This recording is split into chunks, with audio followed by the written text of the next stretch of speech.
Good evening and welcome to the March 13th meeting of the Minnetonka Planning Commission.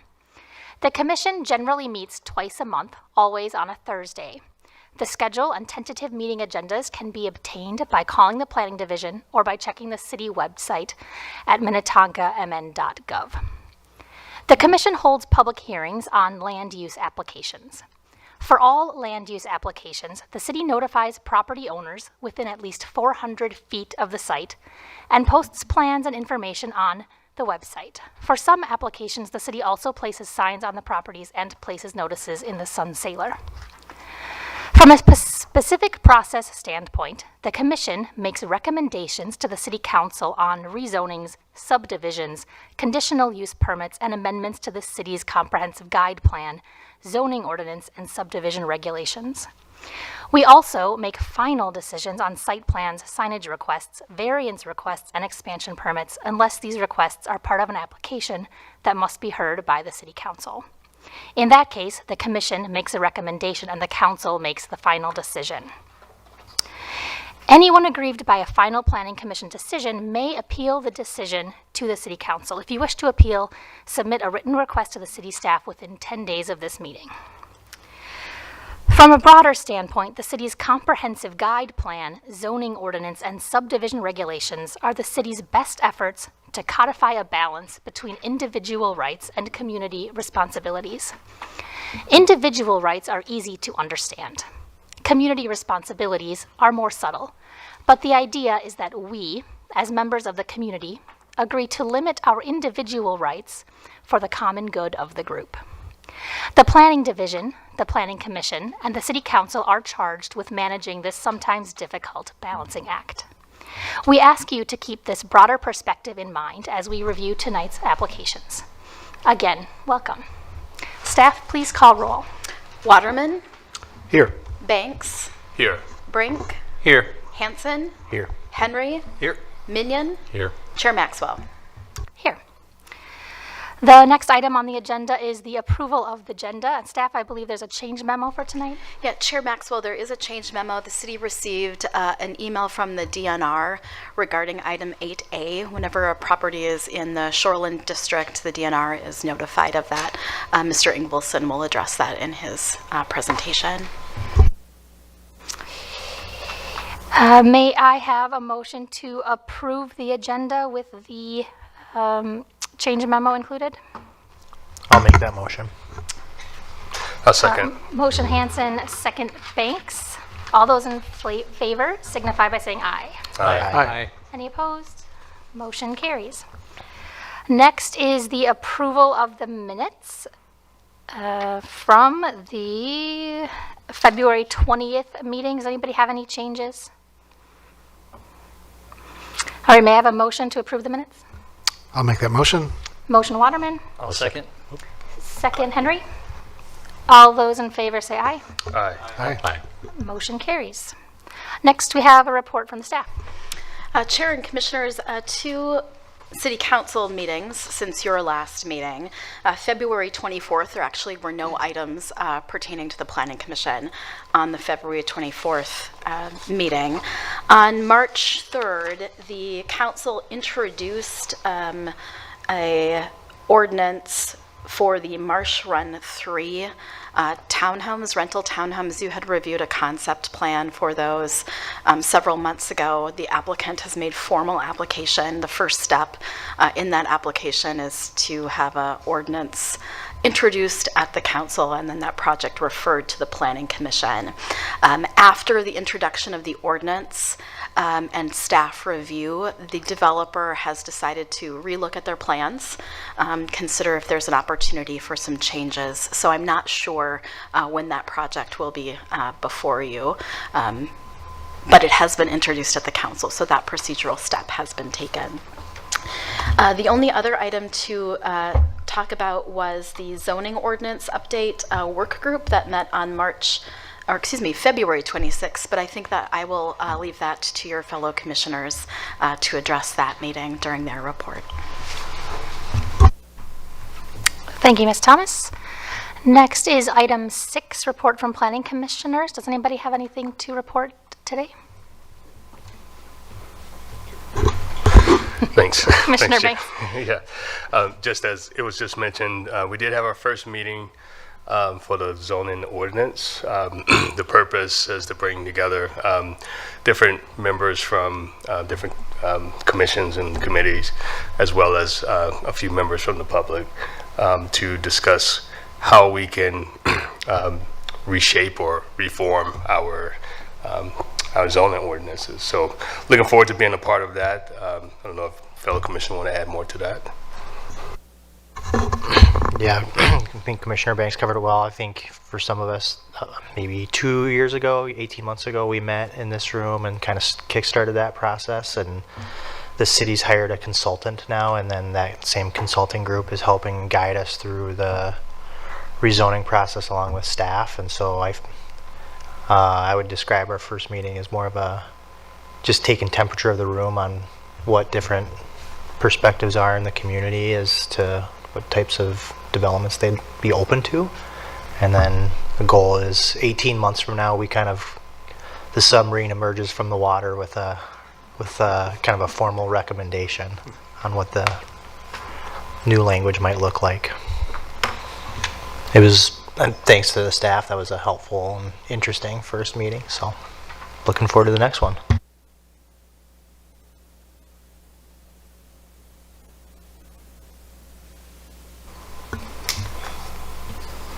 All right, thank you. Next is item 7, the consent agenda.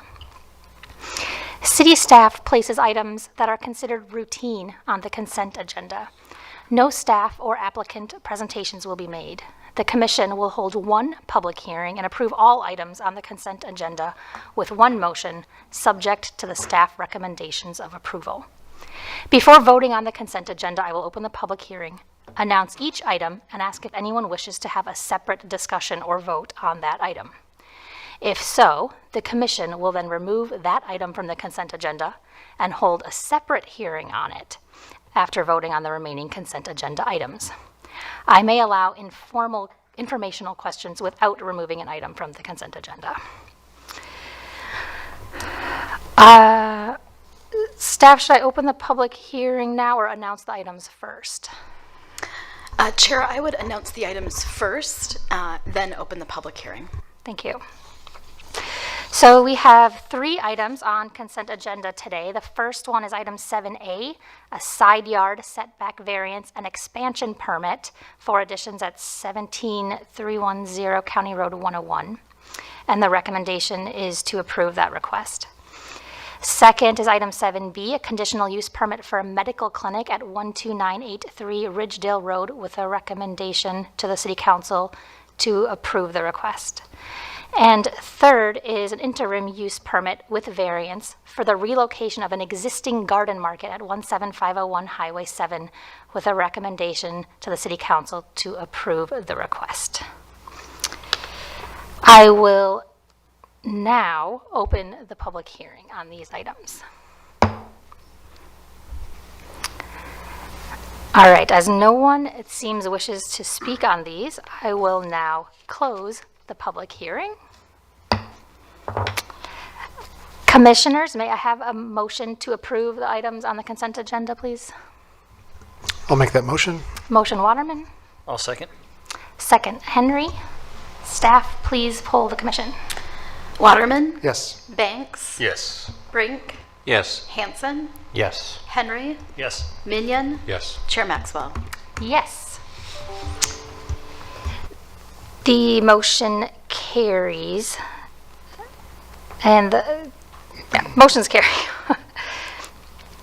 Next is item 8, public hearings for the non-consent agenda items.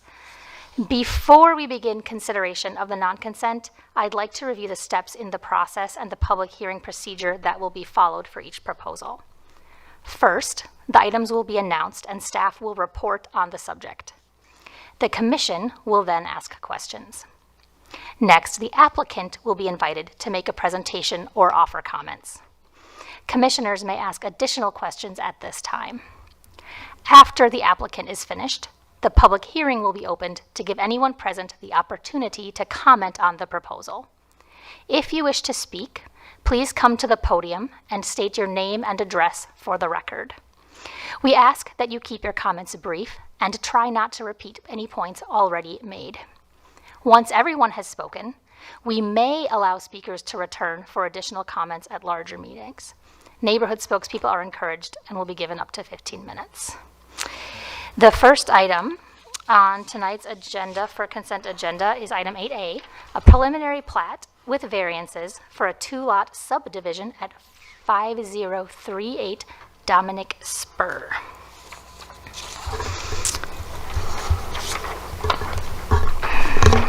All right, thank you, Chair. So here is a look at our first item. It is, again, just to give you some landmarkers so everyone can sort of see where we're at. Here is I-494. Here is Shady Oak Road and Excelsior Boulevard. Some bigger landmarks that you can see here is this is Shady Oak Lake, and then this is Lake Minnetonka. The property that we're looking at is a larger property. It's 2.55 acres in size. And it's had a couple changes over the last year. So here's a look at the previous site conditions. It used to include a single family home, so about 1,900 square feet, and had a 2-stall garage. These two structures were both non-conforming. They had non-conforming front yard setbacks and then also had some bluff setbacks. But they were legal non-conforming due to the structure being built significantly before the ordinance was in place for the bluffs and for the front yard setback. They were both demolished in 2024, and this is what the site looks like today. So as you can see, it's currently vacant. The topography drops off pretty significantly along this ridge. There are retaining walls here that are holding that structure up. Here's a tree, you can sort of see the top of it, but really it goes from being very flat to being a pretty big drop off that we'll talk about in just a little bit. So big part of our conversation tonight is looking at the Shoreland District. This map shows a little bit of that. Here's the two lakes that I talked about before. And the Shoreland District's a little interesting. It's an overlay, and it has different rules and adds on rules on top of our current zoning rules we have. So any property within 1,000 feet of a lakeshore or 300 feet from a tributary is within this district. So the subject property is actually both within 1,000 feet of Shady Oak Lake and then also Minnetonka Lake. Looking at this, the rules in this section are adopted from or similar to DNR rules. So those are ones that the city has to adopt to make sure we're sort of compliant with all of those different state level rules. One of those rules is restricting development in areas that are considered bluffs, and those are areas that have grades that exceed 20%. Here's a look at the applicant's proposal, which they are requesting to subdivide the property into 2 parcels. The parcels would greatly exceed our minimum lot size, which is 22,000 square feet. These are 50,000 square feet, so pretty large compared to those. It does not meet, both of the lots do not meet our minimum lot width that setback. So that is where you go back 35 feet for the front yard setback, and then you measure that width across. And both these lots don't meet that rule. With any request, we always have the applicant show us how are you going to develop the site. Let's give us an example of what that's going to look like. It's not the exact plan necessarily, but gives us an idea of how the site's going to be graded to accommodate the new home. So this is what the applicant submitted. There'd be 2 homes, both accessing off of Dominic Spur. They also showed their stormwater retention area. That's something we also require. They show that down in the slope area of the property. The 2 structures are sort of the one in lot 2 is over the top of the existing house, a little farther setback to meet the front yard setback. The other one also is a little setback from where that existing garage was. Again, that was within the front yard setback, so this one would comply to those property line requirements. And this is a very busy map, so I'll walk through it because I know there's a lot going on this one. So looking at this, the first thing I'll look at is the blue dotted line you see on there. That's the grading limit that's being proposed by the applicant. We always want to see how far is that grading going to go out to accommodate these new homes. So here's the grading limit for the homes, and then also over here, here's that grading limit for that infiltration basin that's required. The yellow area are areas that are over 20% in grade, so 20 to 30%. Again, those is what qualifies it to be a bluff by our code. Areas in this burnt orange color, those are 30 to 46% grade, so significantly over that, and there's additional requirements when grade becomes that high. You'll also look on here and you'll see a red line on top. Staff did a bit of a combination of two requirements. There's two requirements that have setbacks within the shoreline ordinance. This is a combination of those to show the most restrictive ones. So essentially this would be the setback from the bluff that would be required for building. As you look in here, this is the front yard setback. So lot 1 does not have any buildable area by our city code. And lot 2 has 948 square feet, most of which this home would be within that setback requirement for the bluffs. So to go through the variances we're looking at, here's a chart that we have. The top line just shows the R1 requirements that we have for properties, and then below are the ones for lot 1 and lot 2. So lot width, both of the lots require a variance as they're both under 110 feet. We also have a minimum buildable area requirement. Again, that first lot has 0 square feet, and the second one has 948. City code requires 3,500 square feet, so these are both significantly under those. And then lastly, we have a dimension requirement, which is a little unique, but it's really to make sure that there's enough buildable area for a reasonably sized home. You wouldn't want a buildable area that's 5 feet wide and 70 feet deep. So there's a minimum, and it's 40 feet by 40 feet by 40 feet by 40 feet. You have to make a square at a minimum that's 40 feet wide with each side. In addition, there's shoreline district variances. There's a bluff impact zone, which is anywhere that's over that 20% in grade, and then plus an additional 20 feet setback from them. And then also there's a setback from 30% grade bluffs, and that has to be, there's a 30-foot requirement, which, showing this application, there's homes that are within those actual 30, so there's a 0-foot setback from those for this because they're actually within that 30% area. The applicant also submitted some information to show how they would do an infiltration basin on the property. Staff looked at that, and specifically the city's engineering staff looked at it, and they had concerns with this proposal and would not support the design that was proposed. And then here is another look at the something that was submitted by the applicant. The applicant submitted a few items to sort of make their case for this request, so I'm just going to go through a few of those. First was they showed different lots in the immediate area and how their lot width and setback compared. So looking at those, 4 out of the 10 properties on the same street on Dominic Spur had 4 out of 10 had conforming lot width setback. I mean, 6 out of the 10 obviously did not. This included the subject property. And then looking at the larger area, staff typically looks at properties not just on the street, but ever within 400 feet. That's sort of the city's neighborhood criteria is within 400 feet. And when looking at that, 14 of the 21 properties did meet this requirement. So the majority of the homes in the 400-foot area have a conforming lot width that's setback. Here's some other designs shown by the applicant, showing what the property looked like before, and then also what they sort of propose would look like if approved.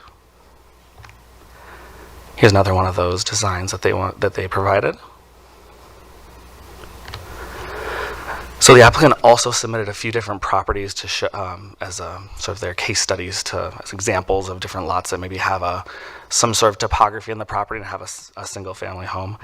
This one's at 5524 Dominic Drive. This property is across the street from Shady Oak Lake. You can't see it here, but it's across here. There's a large pond in the background, and there's a few similarities when you look at it. There is definitely some steep slopes on the property, some slopes that have decent topography, particularly by Shady Oak Road and over here by Dominic Drive. You'll also note, though, there's a few differences when you look at this property, one of which is the home and garage are located in an area that doesn't exceed 20% slopes. So it's an area that, again, would not be considered a bluff by our definition. And then also a pretty big difference between the two is this property was platted back in 1953. And at that time, it was 3 different separate lots. So I can't go back in time and look completely at the rules. We looked through some of them, but this is before the city was incorporated. But you could imagine that at that time, you actually maybe could have possibly gotten multiple homes on here. It would have been a potential thing if you again did this in the 1950s. However, sometime since then, all these lots were combined. And when that occurred, that was only allowed for 1 home on this property. So again, we went from having multiple lots to combining down to just 1 lot that had 1 single family home on it. And when you're looking at that, when you look at this property, something that's important to note is properties that are a lot of record, they do have a right to have a reasonable use on the property. And in this case, having a reasonable use is having a single family home. So similar to the existing property, as we look at it, there is a right for that property to have a home on it. That's an expectation, that's a reasonable use. When you're talking about subdividing, that's another conversation that's going beyond that reasonable use. So if this property was to come forward with a request similar to this application, staff would have a similar review. If they were to, try and subdivide to add something on here, we'd have a similar sort of conversation about it, and would probably have similar results if they're similar to this application. But we don't have a full review for that, so we won't get too deep into it. So what I want to do at this point too is talk a little bit about all of the different variances to make sure we have all of them here. The applicant's requesting, again, a preliminary plat, variances for the lot with its setback, buildable area dimensions, bluff setback, and structures located within the bluff impact zone. We did get a few different comments from this. You saw them within the staff report. 2 neighbors provided comments, and then the other one that came in as a change memo that Ms. Thomas spoke about was from the DNR. So the staff, we did always send them to DNR if they're within the Shoreland District to make them aware. And their email that they provided with comments was that they were, generally they thought that the denial request, that a denial was consistent with the intent of the Shoreland ordinance. So that brings us to staff's recommendation. So after reviewing all of this, staff is recommending denial of the subject request for 3 reasons. First, the request is not consistent with the intent of the ordinance. The intent of the ordinance is to protect the public waterways by limiting development within bluffs. The subject request is not consistent with that intent, as it would involve considerable site impacts to the most sensitive bluffs on the site. Number 2, the request is not reasonable. The property owner currently has a reasonable use of that property. We talked about that before. A reasonable use would be using that property for a single family home, but the request to construct a second home that would be completely within the bluff impact zone and in areas exceeding 30% grade is unreasonable. And then third, there is not a circumstance unique to the property. While the steep topography on the site is unique, the circumstance for the variance is caused by the owner's desire to increase development on the property, which only has, again, like we talked about, 948 square feet of buildable area in total. So the next steps for one thing that I also wanted to add is there were a few other submittals too by the applicant with some other properties. Staff did have a little bit of time to look through those. We got those today, but all of those different properties that we were provided as examples, they either did not have a bluff on them or they were approved within the ordinance requirements. So just so you're aware of those ones that came through, and which the applicant will talk a little bit more about tonight. So lastly, just to make everyone talk about next steps. So tonight's Planning Commission decision will be a recommendation to the City Council. So the Commission's decision will not be a final decision. A recommendation for denial or approval requires an affirmative vote from the majority of the Commissioners. With that, that ends staff's presentation, and I hand it back over to the Chair and Commission for questions. Thank you, Mr. Ingvelson. Does anybody on the commission have questions for staff? Commissioner Henry? Thanks, Chair. Drew, thanks for the presentation.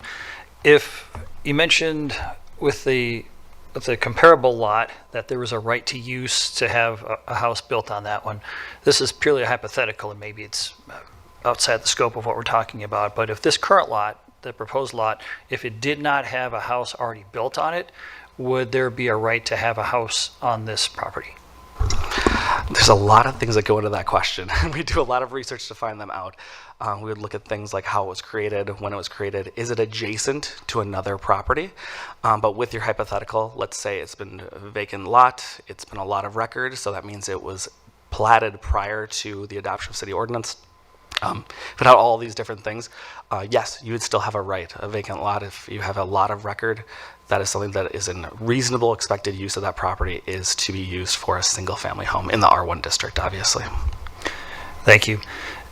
Since the existing house was torn down, let's say if they decide to build one new house there, would that need a variance for a similar front yard setback because it was non-conforming, or could they build in that same footprint without having a variance? It's always a hard question because there's a lot of hypotheticals in there, but I will do my best. So when you have that situation, people often think that a variance is just for the footprint, but it's actually even the volume of the house. So if someone was to, and I'll go zooming back here, oh, perfect, right there.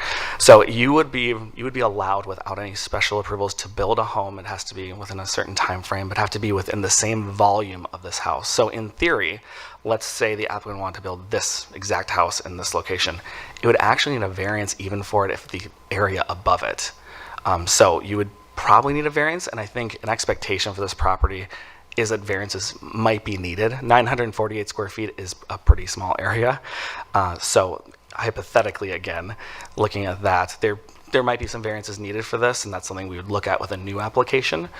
But to build, again, to go to your your first question, you would have to be within this exact volume of the home. Imagine a 3D model. That's something that's automatically allowed. But when you're outside of that, either to the side or above, that's when special approvals are needed. Thanks, that's clear.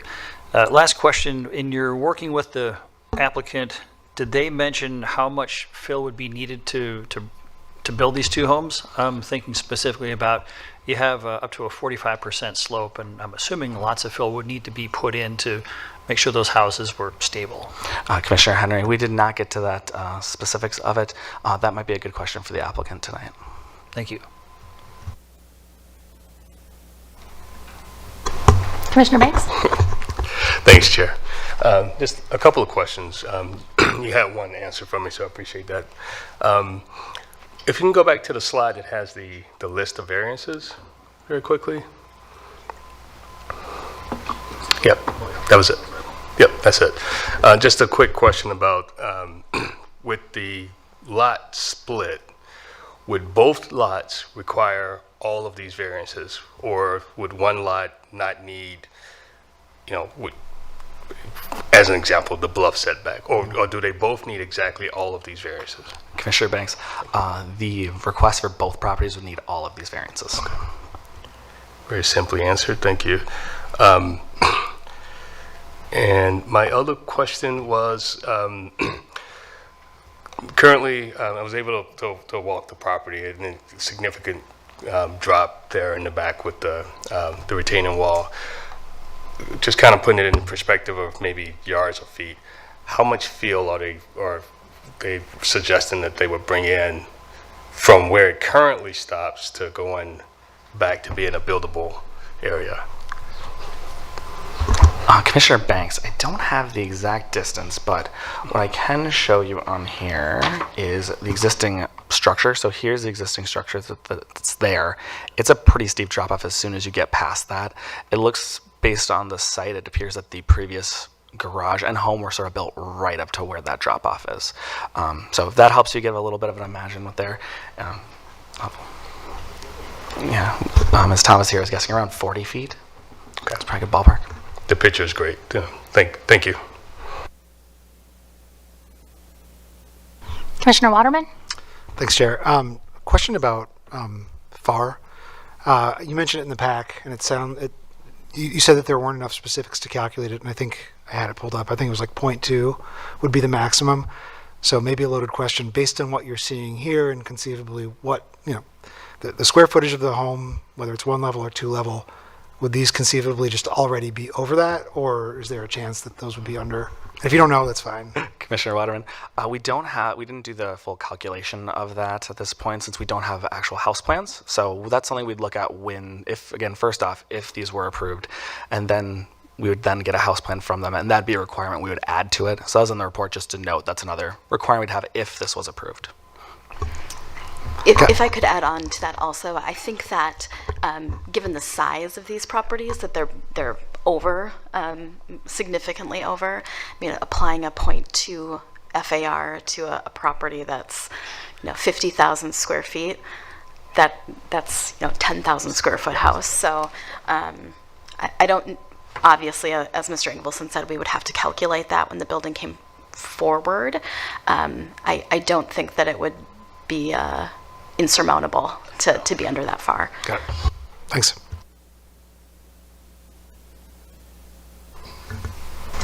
Commissioner Hanson. Thanks, Chair. Thanks, Drew. The buildable area is probably, while not a super technical term, can we just step through why Lot 1 has 0 square feet of buildable area in maybe a little more detail? Sure, Commissioner Hanson. So when we're looking at buildable area, we're looking at all the different setbacks that we have involved. So that includes property line setbacks. So right off the bat, there's a 35-foot front yard setback. So everything needs to be built behind here to be in the buildable area. However, what occurs with this steep slope is there are 2 different setbacks here that push it all the way beyond that front yard setback. So when you have the only buildable with the bluff is over here, but the only buildable with the property line setbacks over here, that gives you 0 area for the property with where there's buildable area. Thanks. Can I try and see? I'm catching what you're throwing, but when I visualize this, I feel like what you're saying is because where this the home is positioned right now on this map, and it's in my view to the left or to the west of the red dotted line, because it's sitting in an area that's bluff or steep slope. Maybe steep slope, I think, is the right term. So then it's not buildable area, even though maybe optically it looks buildable. Yes, correct. When you look at these pictures, you'll see there's definitely a flat area. Like this Right, that's what it maybe looks buildable, Yeah. but then because of the rules and the zoning within the city, it's not. So Yep, Commissioner Hanson, when you're looking at this, there's buildable as an A. Could you build something there physically? Is that possible? Yes, but however, when we have our rules, we don't allow anything to be built within the front yard setback without a variance. So because of that, this lot doesn't have any area that can be buildable, and the only area on the property that meets both the front yard setback and these bluff requirements is this 948 square foot area here on lot 2. right, yeah, that's the tricky part, I think, is, as a neighbor or a citizen or whatever, you drive up there and you can see that there's a spot there, but kind of not really, maybe, but according to the rules at least. So thanks, appreciate it. Any other commission questions? Okay, at this time, the applicant is invited to make a presentation or offer comments if they choose.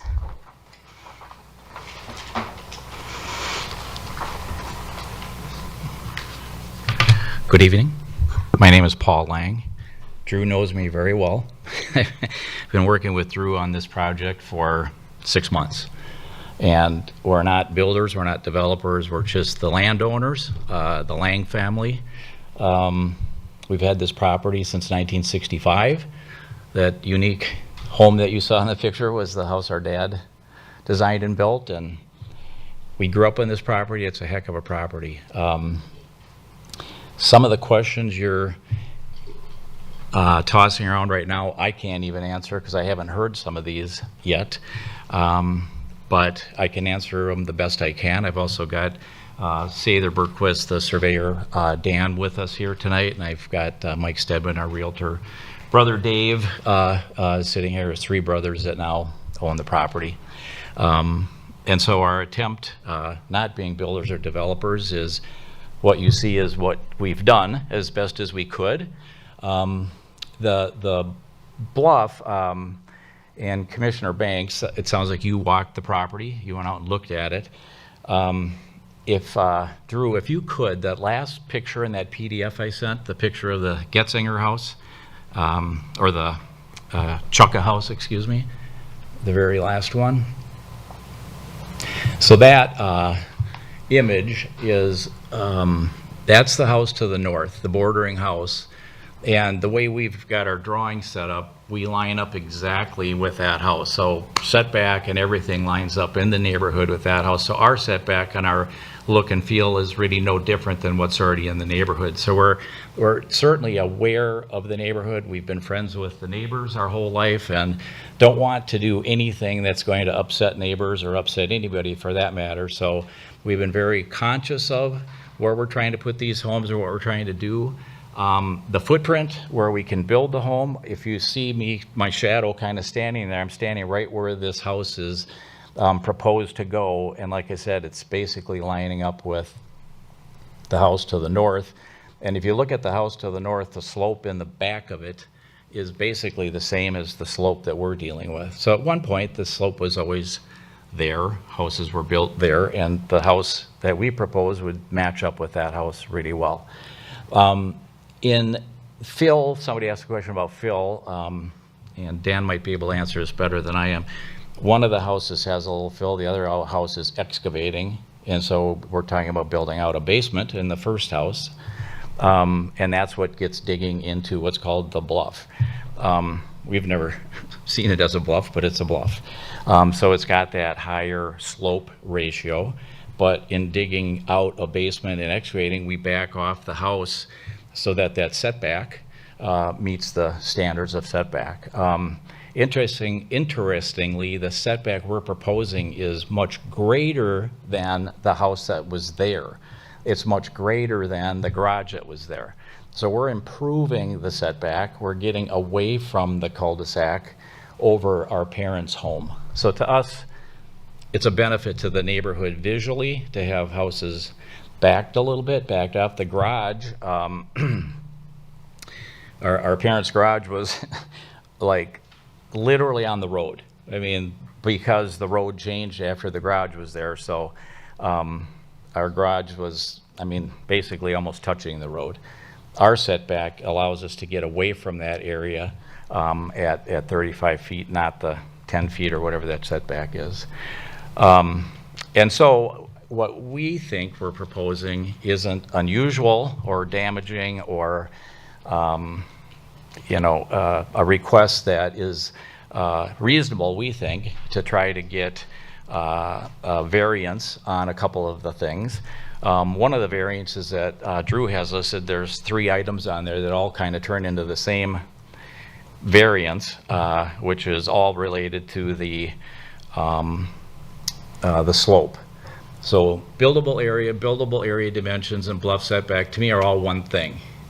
If we solve one, we solve them all. So if we're allowed to put the house where we're proposing, then we have the buildable area, we have the buildable dimensions, and the bluff setback, we have to get the variance for that. And so that's where it stands with us. We've done the best we can, knowing what we know, hiring a very qualified surveyor engineering company that has worked with us so that within that grade, knowing that there are possible erosion issues or whatever the reasons are for a bluff setback, we've put boulder walls into the drawing. We've put the pond, it's down below, as what's considered the rain pond or drain pond. So we're putting the things in that would help protect any environmental issues. We want to be very aware of that. Drew just mentioned, which is, I haven't heard this yet, but the engineers didn't really like the way the drain pond looked, but we can certainly propose a different way to do it. But the idea that we're going to put in and accommodate for boulders and things to make sure that the ground is stable and the surrounding area is stable, and again, some of this Dan might be able to speak to better than me, but so that's where it's at. We're hoping to get approval for the subdivision. If it doesn't happen tonight, we'll take our case to the city council and hope that'll work. But we appreciate the time to get in front of you, and I don't know if anybody has any questions for me as you were asking Drew some of the questions, but I do have a few other photos to take a quick peek at, and that PDF, Drew, if you don't mind, I sent it over to him today. But so the Dominic, I've got 5 photos on Dominic where this slope issue has, obviously somebody got variances to create a driveway like this one at 5349, very steep. Probably every bit as steep as anything we're trying to excavate into to put the home into. And obviously they put in boulders and retaining walls and things. But you can see the neighbor house up at the top up there, and the other house is up over to the right. The next one, Drew, would be Next door to that, that's a new build that went in 2 years ago, I believe, at 5341. Again, when I walk it and look at it, it looks like there had to be some slope issues. Slope issues that I understand with driveways especially are 10%, not 30 or 32 or whatever, and so this is well beyond that. They must have gotten a variance. And the next one. That one was the one that Drew was talking about earlier, and it does have quite a slope. They carved that out of a very steep area. You can see the white brick on the very front of the building, and the thing about that property is it's right next to a marsh, right next to the third lake of Shady Oak Lake, and if there's ever any concerns about a slope or a bluff or excavating around sensitive areas, it would be that home. And so I look at it and I go, well, how did they get approved? Right basically on the water. Their yard borders cattails, so they're in a sensitive area, but in their build they were able to get that approved. And that house isn't that old, I don't know, maybe 15 years, I'm not sure. And then the next one, Drew, just another very steep drive where you're only seeing part of it. It goes up and then curves around to the right, and you can kind of see up at the very top of it, there's a roof of a house up there. I happened to grow up with the kid that lived there when I was in high school. But that one's also on Dominic, and I think I had one more. So this one on Shady Oak Lake, or on Shady Oak Road, excuse me, it's called the Villas at Oak Cove. And if you look at the slope of that, I don't even know what it is, but it's more and greater than anything we're talking about. And they somehow were able to get an approval to not only build on that slope, but they've got about a 300-foot retaining wall in the middle of the slope. And again, I look at these things, and for us, it's just frustrating to me because I don't understand. They can do it, why can't we? That got approved. That's a new build. Those things were just finished 2 years ago, right over on Shady Oak. So it's just things that I see, and what I think what we're doing is very minor compared to something like that, but obviously it's sensitive, an issue for what we're trying to do with the zoning rules and laws. So, and then I don't know if anybody has any questions for me. Thank you, Mr. Lang. Does anybody from the commission have questions for the applicant? Commissioner Minion? Thank you for coming tonight. Sure, thank you. The blue line that was presented to us on the gradient plan, you talk a little bit about that. It seems like quite a bit of fills need to be brought in and to get that up. Did you propose the blue line? Did the city propose the blue line? We did. Dan, you want to speak to that? Kind of educate me a little bit about how that came about and what that's denoting. Thank you. My name is Dan Schmidt. I'm with Sather Bergquist. I'm a civil engineer and a licensed land surveyor. The blue line is the edge of the grading limits. As far as balance goes, we haven't done a final balance calculation on this, but the easterly lot is a cut lot. There's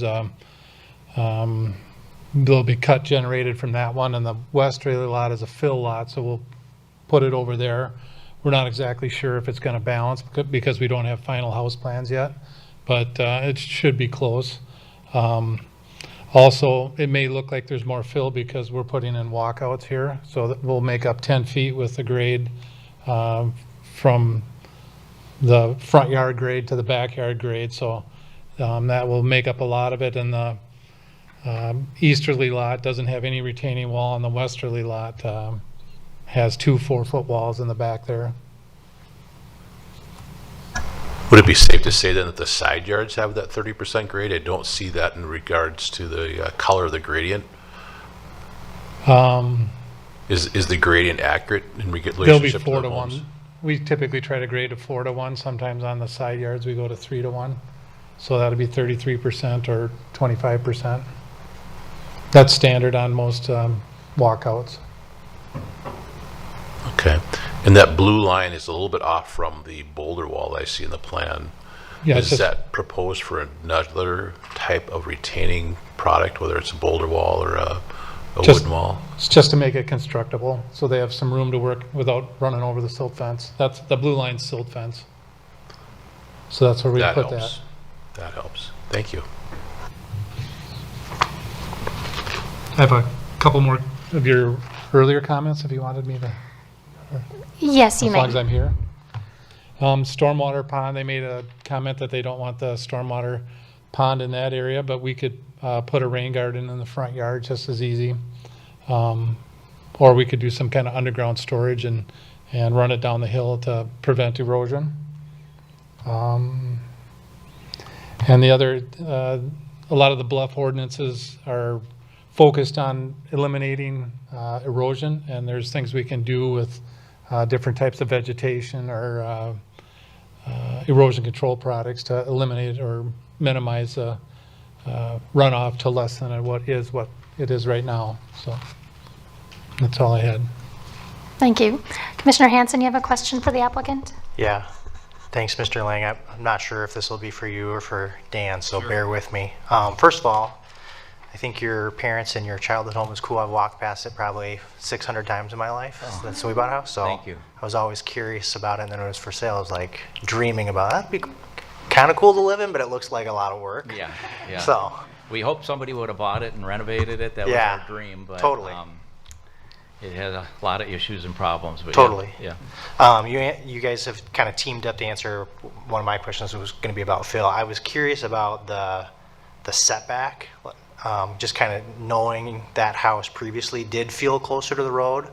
So I was just curious if in your design process, did you ever consider coming closer to the road, and maybe that makes how deep you are into the bluff easier? I'm just kind of curious about your thought process. That's a great question. And so that requires another variant. And if we had another variance and we said, okay, we want a 10-foot setback, that's our variance.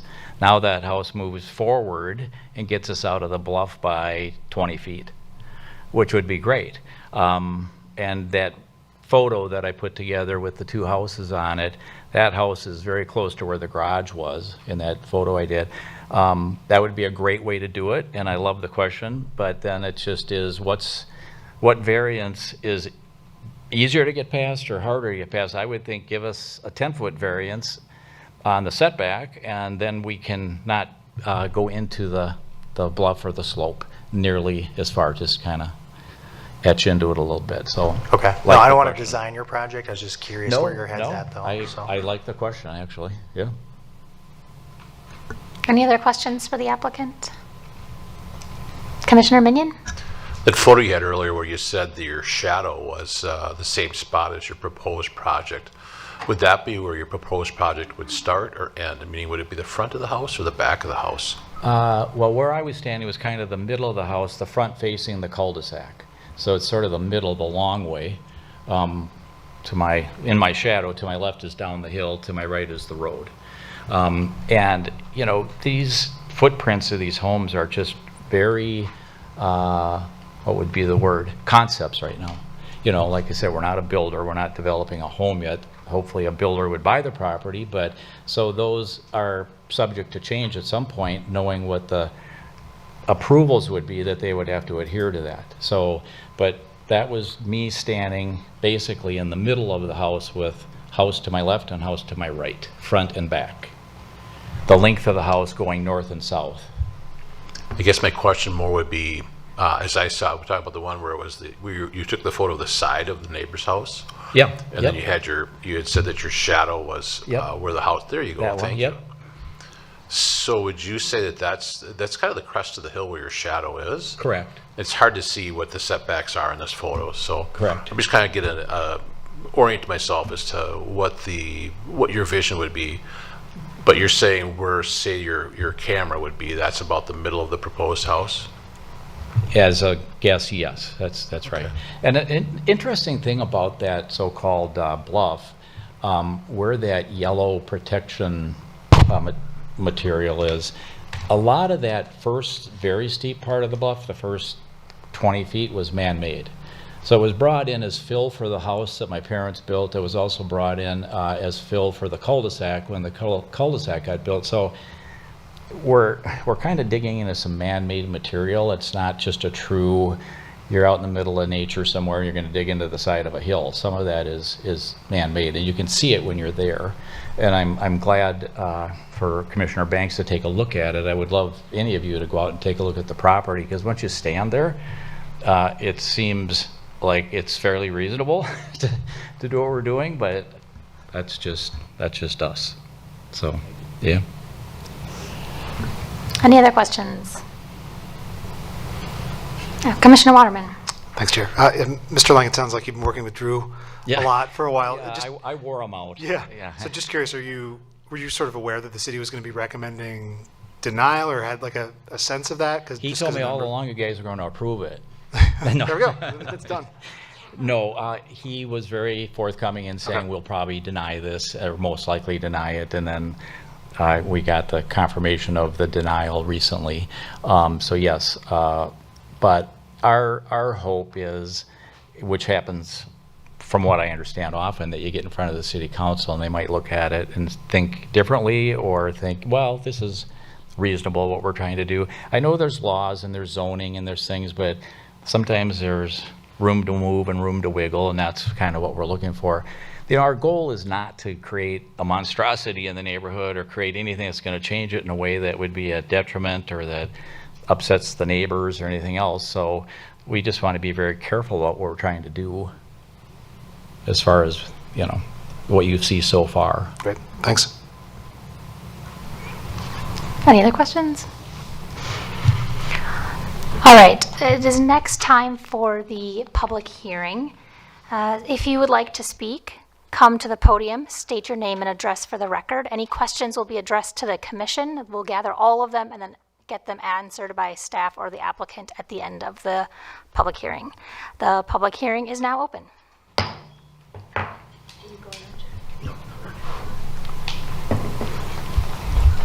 Hi, I'm Holly Evans. I live at 5031 Dominic Spur, right across from the Lang property, directly across from it. And while I'm not saying it's not doable, one of the things that I can't agree with at this time is I can't, as you said, there's not really a defined footprint of how big these houses would be width-wise. You know, that's kind of my concern. Is it like 1,800 square foot house? Is it a 3,500 square foot house? What are we trying to put on this property? And how would you access it? You know, parking in the cul-de-sac, if anybody has any kind of like graduation party or anything, it's already a problem with cars parking on both sides. I don't think we can make that road any wider, because when they put in the when they buried the lines and everything, I don't know how many years ago it was, that they widened the road as much as they possibly could. So those are my concerns as far as like, you know, what are we looking at here? Like you said, you don't want to put up a monstrosity. I can't even visualize what could possibly go on there because there's nothing to really show me that. And then how would you deal with the traffic? Where's the parking going to be if you have more than just your cars there? Those are sort of my concerns. Now, our neighbors who actually, Patty and Sam St. Pierre live at 5047, and they wanted to be here. Actually, they're logged in watching. They thought they could ask questions, but I guess they can't. So she sent me some questions. Can I do that? All right. Yes, you may. Okay. So one of their concerns is, let's see, let's identify where they are. Which side is? Right side. Right side? Okay. They are wondering, what's the plan to get the fill in there that you're going to have to use to add the fill? Are you going to bring it in, you're dumping it over from the wall? How are you going to get in behind the property in order to backfill it in order to extend it out? That's one of their questions. She also wants to know how big, how tall are those retaining walls? And will they have access from the lower side? So those are sort of her concerns. You have to take that back, or did you have an answer? We'll do answers at the end. We'll do the Oh, whole okay. public hearing, and then I'm All taking right. note of all the questions. Okay.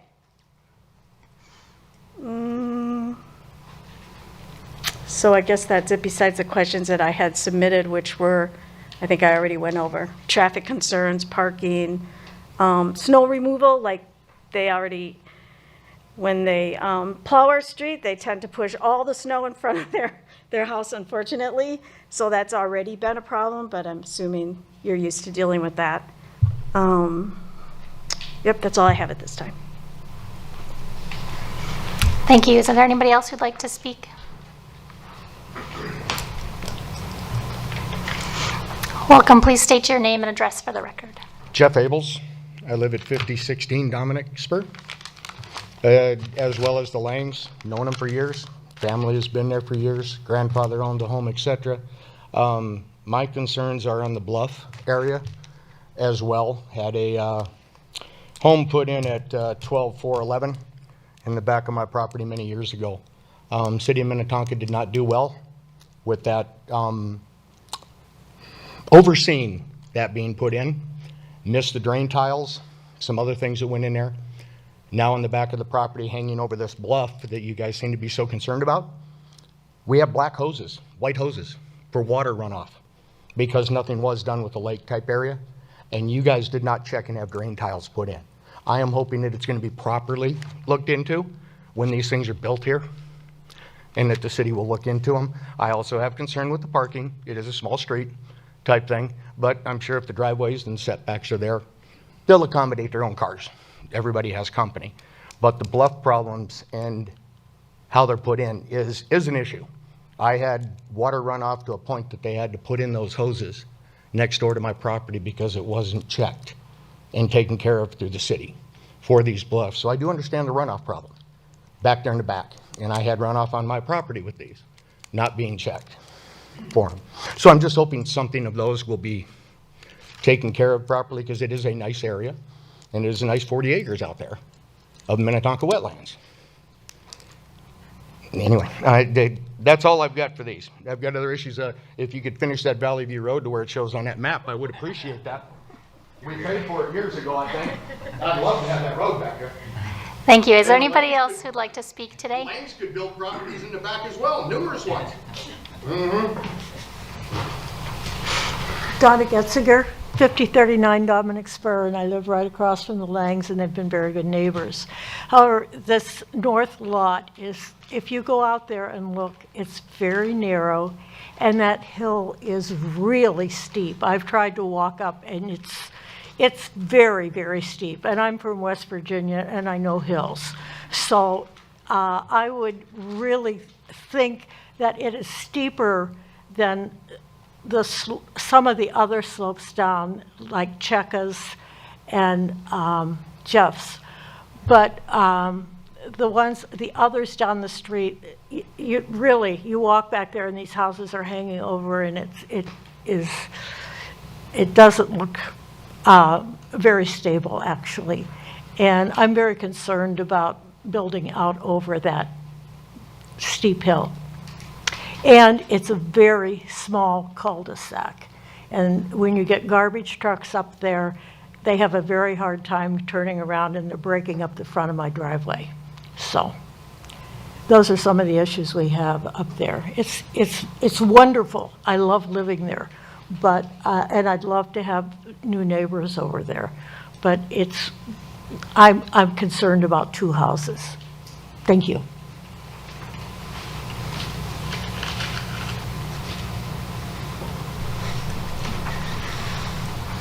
All right, it looks like there's nobody else who's wanting to speak here. So I will now close the public hearing. I'm sorry.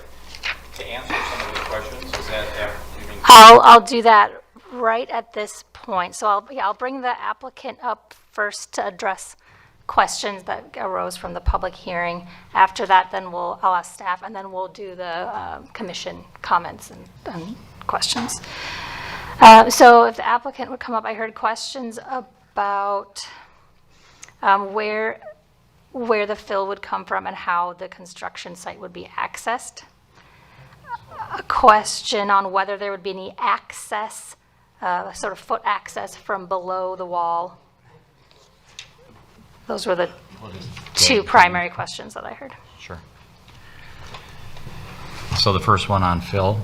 The fill would probably be carried in by dump trucks, and we can prepare a traffic control plan to make sure that They get in and get out and be done with it.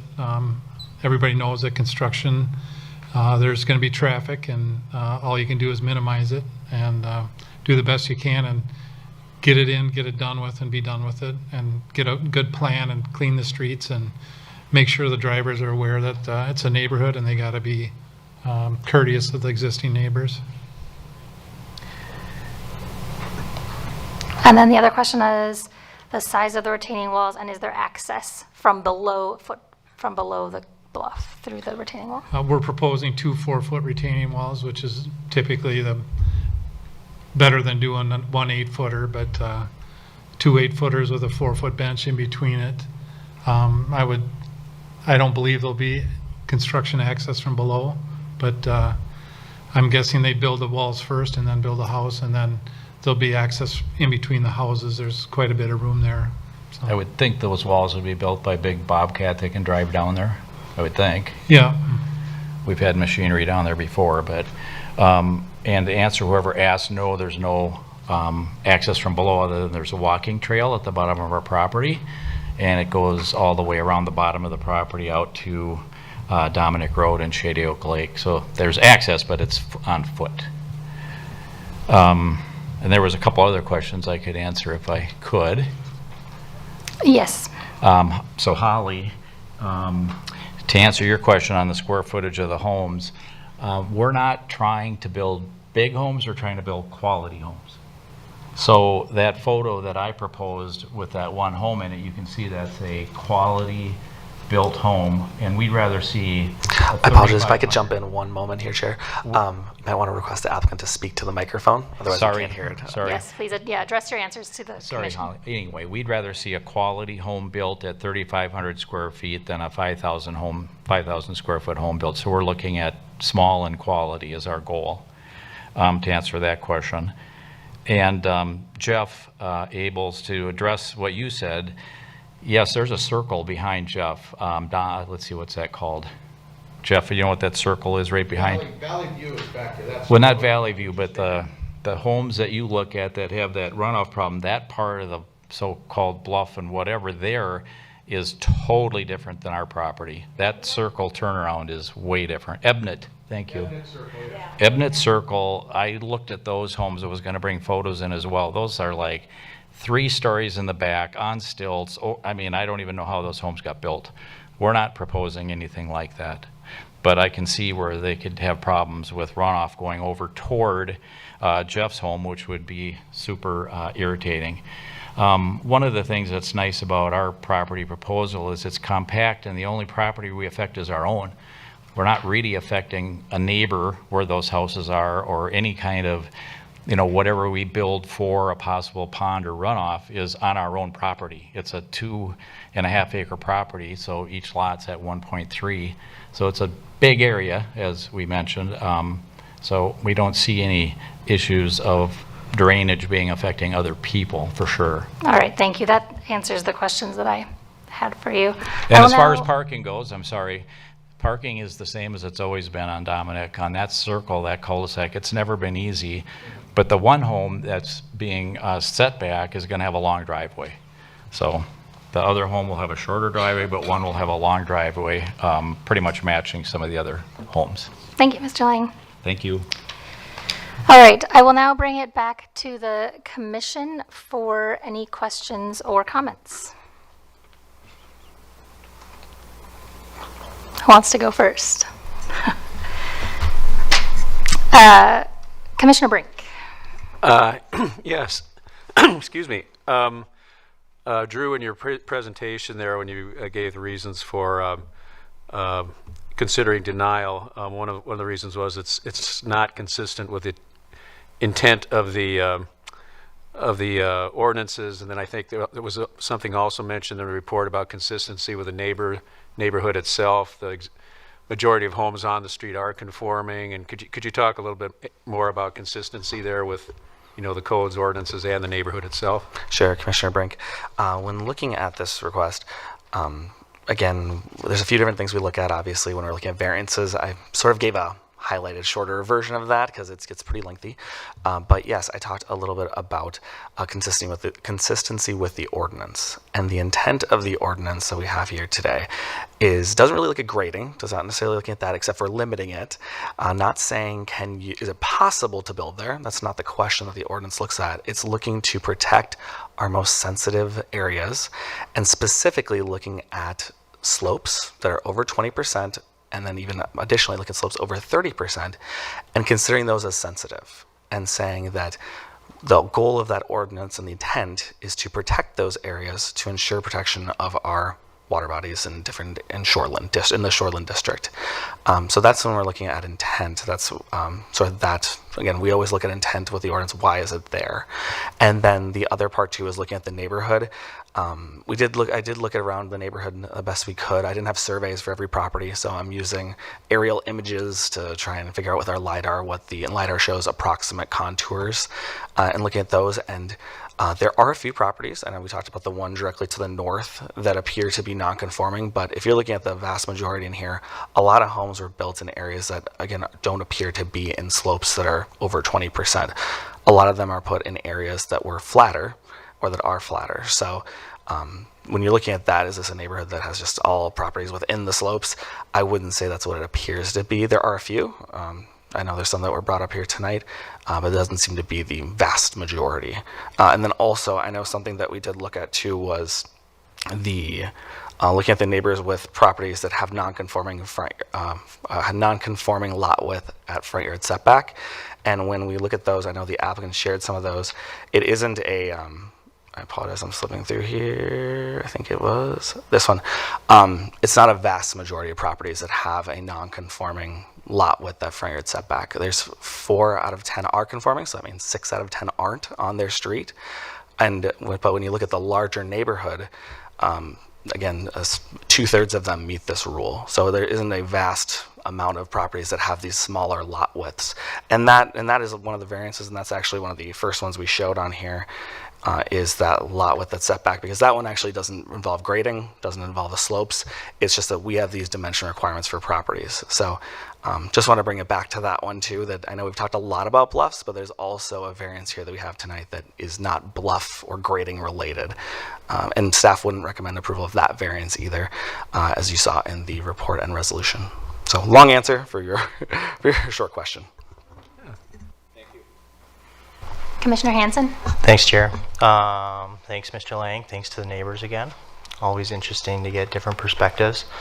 I've struggled with this throughout the day, and after just kind of listening a little more tonight, what I'm hearing is that the property owner, if they were just going to replace this house, would get to build this house.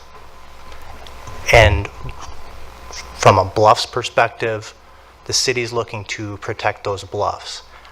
In my opinion, having 1 or 2 houses be built is not going to change the impact on the bluffs. It feels to me like the subdivision in the second lot is what's creating the city's major pain point here.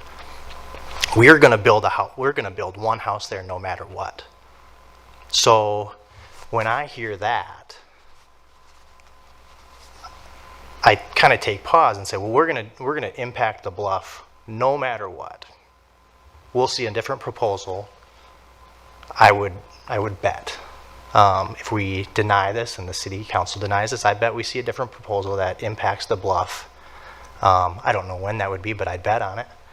And so here we are in where I'm kind of leaning to tonight is maybe this isn't the right plan, but I'm open to 2 houses here because it's double, and we claim to be in this massive housing shortage, and we're working on a zoning ordinance change that's going to talk about what's the right variance setback. I'm telling you right now, we didn't talk about 35 feet. We talked about being closer to the street. And so that's maybe a preview of what we talked about, but I hear I appreciate where the city's at, and I appreciate where the desire to have the setback and to protect the bluff, But I think we're kind of conflicting ourselves when we say, oh, well, we'll deny this. We're going to come back and build one house. That's been made pretty clear to me tonight. I think we've got a good steward of the land, in my opinion, a nice family that's here, that's got roots here. And so I probably would be curious to learn more about where the commission's at after we kind of, if I position that out to this group of like, what's the major difference between 1 and 2 homes in terms of bluff erosion? So I can kind of read the tea leaves of where my head's at probably, but it's kind of where I sit right now. Commissioner Waterman? I'm happy to pick up on that. Thanks, Commissioner Hanson. I definitely some interesting things to think through there. I walked the property as well. It's beautiful property. I completely understand why there's the desire to subdivide. It's just such a large parcel, and at first glance, it seems you should just be able to it should be able to accommodate 2 homes. That's what we're kind of going to pull the thread on tonight here. And while much of it is unbuildable because of those steep slopes and the bluff impact, maybe with some earthwork adjustments, and it sounds like there are a lot of homes where you really can bring in a fair amount of fill and cut, and it'll be stable. And while the subdivision, maybe this is sort of to your point, the subdivision increases the intensity of development. It's not by a lot. It's 2 houses. It's not like we're putting up a multifamily home there. So I don't think it significantly alters the character of the neighborhood. It's set back a little bit further from the street, which is kind of a nice to have, though pulling it closer to the street wouldn't be the worst thing. It's just not, as you're saying, you're not looking to build like a monstrosity of a house. These are going to be sort of reasonable houses. So, I mean, I struggled with it a lot too. And then that said, where I am stuck and where I agree with the city's recommendation to deny it is just the sheer number of variances. And it just sort of gets to, maybe it's a timing factor that we're in the midst of the zoning reevaluation. The ordinances are what they are for right now. And that's usually where I tend to lean. Just when a subdivision comes with this many variances to the existing ordinance, it just seems to indicate to me it's just not a property that's really well suited for subdivision. The sort of the 3 biggest things I pull out is just the buildable area. I mean, we've looked at a lot of properties with subdivisions that have had kind of buildable area variance requests that are on the margins. I mean, this is 0 and 948. So just fundamentally at present doesn't seem like it could support 2 homes.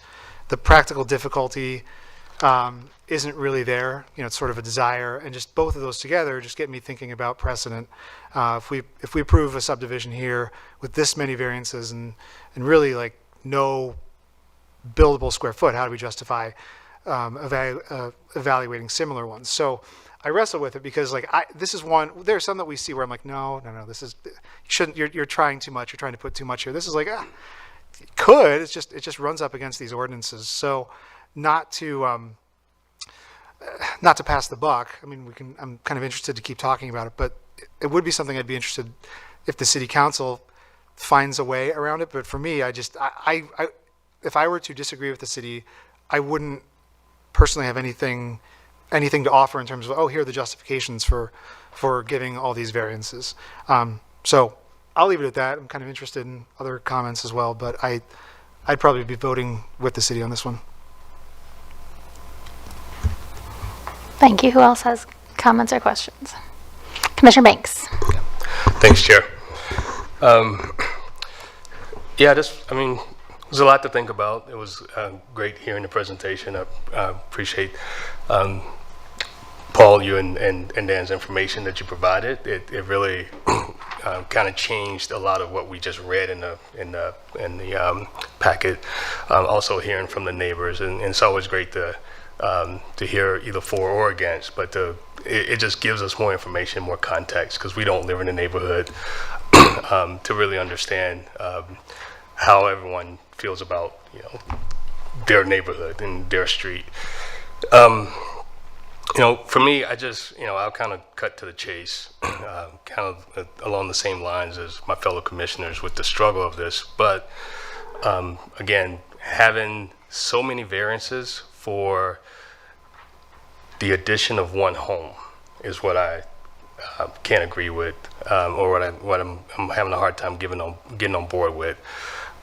Yeah, we do need more housing stock in the city. We talk about that quite a bit, and yeah, we do talk about through some of these setbacks and things of that nature, lot size. How does that look in the future? And unfortunately, we don't have a crystal ball. We can't look in the future. We have to go with what our ordinances and our plans say today.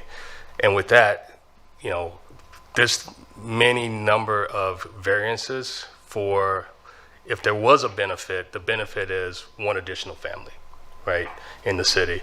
There will be a house built, but I think if it is one single family home, perhaps there obviously there'll be variances, but would you need as much field, right? Would you have to make so many adjustments or accommodations that you're going to have to do for two? Doubling the traffic, which is not a big deal.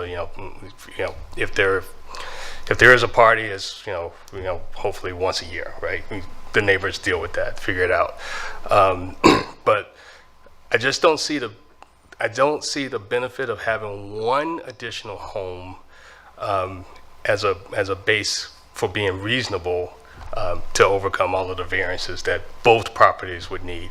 I was really hoping that one property wouldn't need all these variances and the other one maybe so, but obviously that's not the case. So I would be in support of what the city or what staff is recommending with the denial. But yeah, I do hopefully eventually hope that there is a home built, or if the city council disagrees with us, two homes. And hopefully it is as beautiful as the one that you guys tore down. So. Not at this time. That'll have to wait till the council meeting. Questions from commissioners? Commissioner Minion. Thought we'd go in a row. We've been going in a good line. First of all, thanks for the applicant for being here and the neighbors. It's not always easy to get up there, and you guys did a great job. I've looked at this over the last couple of days, and I was kind of excited to hear your presentation and to hear your input and help me understand it a little bit more. The back of my mind, as people are talking, I'm hearing echoes of people that aren't here tonight, like our previous chair, who would say something like, "This is a great plan, but I think it needs to stew a little bit more." That's a good line that he used to say. The other person echoing in the back of my head is our wonderful mayor, who says that while we've heard some great comments about codes in the past, and while we've heard great comments about codes in the future, we're here to work with the codes that we have. I'm excited about this property. I'm excited to see it come back. But for me, it's very easy to agree with the city. There's so many things that are against it. It's just pushing too much from each direction. But I want to encourage you guys. I think there's a great opportunity here, and I'm excited to see what you come back with.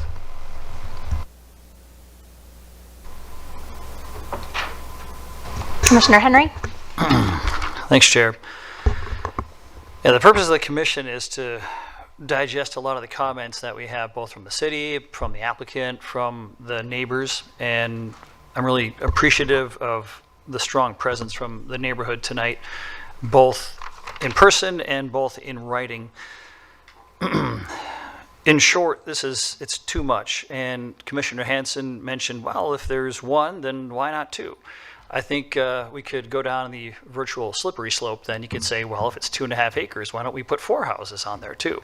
And I think that's missing the bigger picture. We're looking at the reason why there's staff recommend denial, the bluff setback. It shows that in the one proposed lot, there's 0 square feet when there needs to be 3,500 square feet. That's a rather large difference. And a lot of times in variances, it's 1 or 2 feet. But for this one, it's the variance in that is so egregious that I don't even see there's any reason for standing with that. It just seems to me that somebody has a 2.5 acre lot and they say, well, let's stuff as many houses as we can on it. And I disagree with that. I look at the reason why the ordinances are there. The applicant himself said that they're going to try to minimize erosion. That's the purpose of the ordinance.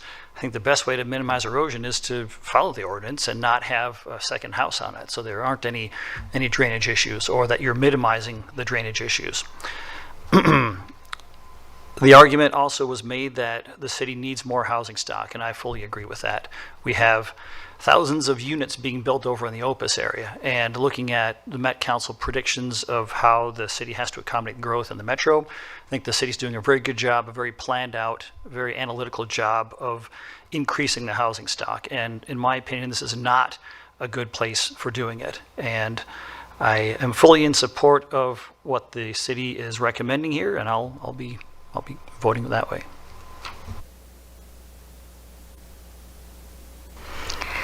All right, I get to go last. This is an interesting one. I like your thought, Commissioner Hanson. Let's think about the intent of the ordinance, and if we're already interrupting the bluff anyway, is there a reason to add additional home here? In my opinion, if we had to do that, it would be like 2 ADU-sized homes, right? Single stall garage, tiny, studio-sized house to fit sort of in the space here. But since we don't have those plans, we can't speculate on that. So from my perspective, the lot width at setback is not a particular concern. That aligns with what had been there previously with a single home. We still have to, we're going to have something close to the street. Lot width at setback, from my perspective, isn't a big deal.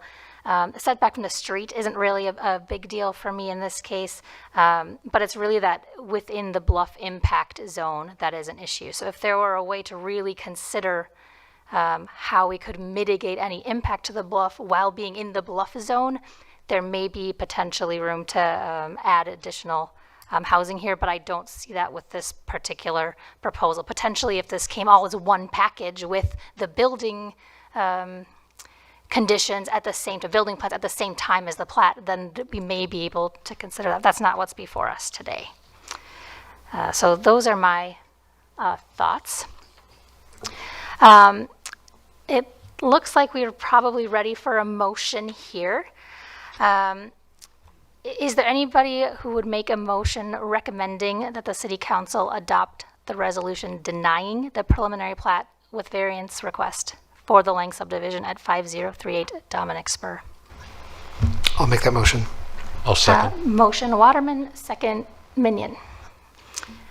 Staff, please poll the commission. Waterman, Yes. Banks, Yes. Brink, Yes. Hanson, Yes. Henry, Yes. Minion, Yes. Chair Maxwell. Yes. That motion carries. It is a recommendation to the City Council, who will hear the item on the April 7th meeting. All right, moving on to the next item, other business. We have no other business, so the final item is adjournment.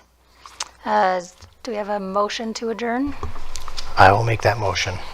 Motion Hanson. I'll second. Second Banks. All those in favor say aye. Aye. Aye. Aye. Meeting is adjourned.